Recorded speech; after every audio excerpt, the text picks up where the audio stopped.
Bonjour et bienvenue sur notre vidéo explicative de notre outil WebOnCall.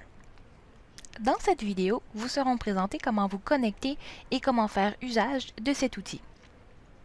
Lors de la réception de votre courriel de bienvenue, un lien ainsi qu'un manuel d'instructions vous fut envoyé.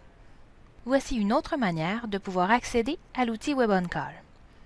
Accédez à notre site Internet, cliquez ensuite sur « Connexion client ». Deux options s'offrent à vous, accéder à votre compte ou changer votre personne de garde. Nous irons sur changer votre personne de garde.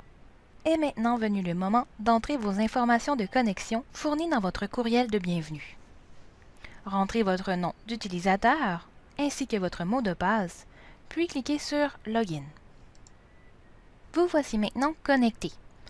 Vous pouvez voir deux onglets différents, le premier étant intitulé Directory. C'est ce qu'on appelle chez nous le bottin téléphonique de vos contacts.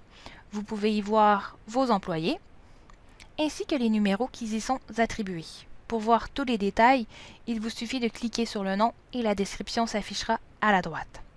Il ne vous est pas possible de modifier les informations incluses dans votre directory. Pour les modifier, il faut contacter notre service de programmation au courriel service@image-24.com. Pour modifier une personne de garde, il faut aller sur l'onglet On Call. Si vous avez plusieurs horaires de garde, vous les verrez ainsi une en haut de l'autre. Si vous n'en avez qu'une seule, vous serez automatiquement dirigé vers la prochaine vue. Vous voici donc maintenant sur la fenêtre générale pour modifier une cédule de garde. Nous pouvons y voir plusieurs éléments. Tout d'abord en haut, vous avez une barre d'options diverses et variées que je vous présenterai tout à l'heure. Nous avons ci-dessous un calendrier où nous pouvons voir plusieurs codes de couleurs. Le rouge signifiant personne d'attribué, le jaune signifiant quelqu'un d'attribué mais pour une partie de la journée seulement, et le vert signifiant que les personnes de garde couvrent la totalité de la plage horaire. Sous le calendrier se trouve une boîte avec les ressources, ce qui signifie les personnes disponibles attribuées à cet horaire de garde que nous trouvions plus tôt dans votre directory. Et finalement, nous avons ici, prenant la plupart de votre écran, l'horaire de garde en tant que tel. Nous pouvons voir que cet horaire de garde possède 3 contacts à contacter un à la suite de l'autre, donc la personne de garde numéro 1, la personne de garde numéro 2 et la personne de garde numéro 3. Nous pouvons voir aussi 2 quarts différents, un commençant le 3 octobre et se terminant le 10 octobre à 8 heures, et un commençant le 10 octobre à 8 heures pour se terminer le 17 à 8 heures. Il est donc important de faire attention de bien attribuer vos personnes sur la bonne semaine. Parlons maintenant de la barre des options se trouvant au-dessus. Les 4 premières options, le New, Edit, Copy et Delete, sont des options que vous ne devez pas utiliser de votre côté. Ce sont des options qui vont modifier les horaires de garde qui sont ici présentes, mais qui par contre peuvent causer plusieurs problématiques puisque nos scripts sont liés avec les horaires ici présentes. La création de nouvelles horaires ou la modification de celles qui s'y trouvent pourrait donc créer certaines problématiques dans la répartition de vos messages. Pour tout changement quant à vos cédules de garde, nous vous conseillons donc de contacter notre équipe de programmeurs au courriel service@image-24.com. Pour attribuer des personnes de garde, vous aurez besoin des 3 options suivantes, soit Assign, Override ou Unassign. Si vous désirez modifier la vue en question, vous pouvez voir en mode Liste, en mode Jour, en mode Semaine et en mode Mois. La vue Roster vous permet d'avoir une vue plus visuelle pour pouvoir faire une impression. Vous avez aussi la vue Spreadsheet que vous pouvez voir comme s'il s'agissait d'un document Excel. Celui-ci est exportable. Les options suivantes ne sont pas conseillées à l'utilisation. Assignons maintenant une personne de garde.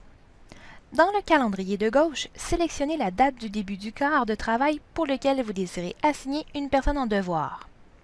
Nous allons aller pour le 17. Sélectionnez le quart de travail pour lequel vous désirez assigner une personne en devoir. Donc nous allons y aller pour la personne de garde numéro 1 du 17 au 24. Je clique. Nous avons ensuite 2 méthodes pour pouvoir assigner ce quart. Soit en cliquant sur le nom de la personne ressource que vous désirez assigner dans le carré de gauche Ressources, Disons que notre première personne de garde sera Bruce Wayne. La seconde méthode est de sélectionner le quart, allons-y maintenant pour la deuxième personne de garde, et d'aller choisir l'option ci-dessus Assign. Apparaîtra une liste de contacts ainsi que le calendrier. Il suffit simplement d'aller sélectionner la personne que vous désirez de garde pour la période indiquée ci-dessus. Notre personne de garde sera James Bond.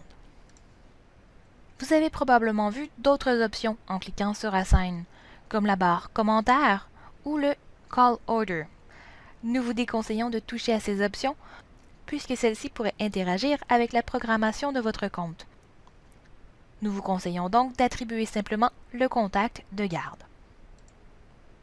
Il est aussi possible de faire des modifications temporaires, c'est-à-dire d'attribuer une portion du quart en question à une autre personne de garde. Si par exemple Bruce Wayne n'est pas disponible du 17 au 18 et que son quart doit être donné à Tim Drake pour cette période, nous irions sur Override.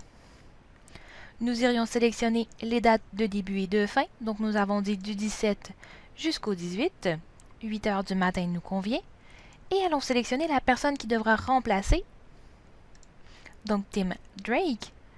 On sauvegarde. Et on peut maintenant voir le remplacement en place. Donc nous avons Tim Drake ici du 17 au 18 et en mode caché ci-dessous, soit overridden, nous avons Bruce Wayne. Sitôt le 18, 8 heures passées, Bruce Wayne redeviendra la personne de garde. Nous vous conseillons de ne pas mettre en place plusieurs overrides un par-dessus l'autre afin d'éviter les problématiques en termes de reconnaissance de qui sera de garde. Si vous avez besoin d'assistance, n'hésitez pas à contacter notre équipe de programmeurs. Un point important pour ce qui est de l'override est que la date de début et de fin, ainsi que l'heure de début et de fin de votre période de remplacement ne peut être avant la date de début du quart ou après la date de début du quart.